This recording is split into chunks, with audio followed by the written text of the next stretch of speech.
హన్మకొండలోని చారిత్రక దేవాలయం భద్రకాళి చెరువు పరిరక్షణ అంశంపై మరోసారి రాజకీయం వేడెక్కి రాజేసిందని చెప్పొచ్చు. మాజీ ఎమ్మెల్యే దాస్యం వినయ్ భాస్కర్ మాట్లాడుతూ కాంగ్రెస్ ఎమ్మెల్యే నాయని రాజేందర్ రెడ్డి, చైర్మన్ వెంకట్రామరెడ్డి కలిసి భద్రకాళి చెరువు పరిసర ప్రాంతాలను ఆక్రమించే ప్రయత్నాలు చేస్తున్నారని ఆరోపించారు.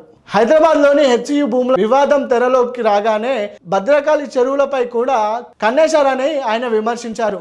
చెరువులను రక్షించాల్సిన ప్రజాప్రతినిధులే ఆక్రమణలకు పాల్పడుతున్నారని దాస్యం వినయ్ భాస్కర్ ఆరోపించారు. ఈ వ్యవహారంపై పర్యావరణవేత్తలు ప్రశ్నలు లేవనెత్తారు.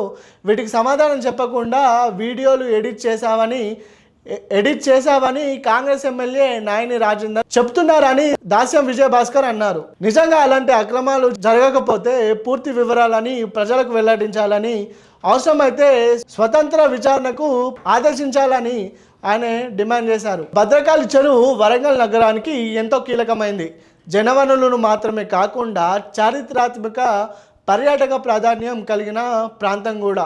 ఇలాంటి ప్రాంతాల్లో ఎలాంటి నిర్మాణాలు లేదా భూ వినియోగ మార్పులు జరిగినా పూర్తి స్థాయి ప్రదర్శనాత్మక అవమానమని పర్యావేత్తలు అభిప్రాయపడుతున్నారు.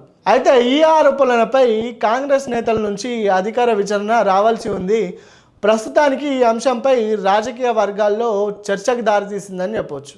భద్రకాళి చెరువు వ్యవహారంపై మాజీ ఎమ్మెల్యే వినయ్ భాస్కర్ చేసిన ఆరోపణలు ఇప్పుడు రాజకీయ వర్గాల్లో తీవ్ర చర్చకు కారణమయ్యాయని, ఈ ఆరోపణలపైన కాంగ్రెస్ నేతలు ఎలా స్పందిస్తారు, మరి ప్రభుత్వం ఏ విధమైన చర్యలు తీసుకుంటుందనేది వేచి చూడాల్సి ఉంది.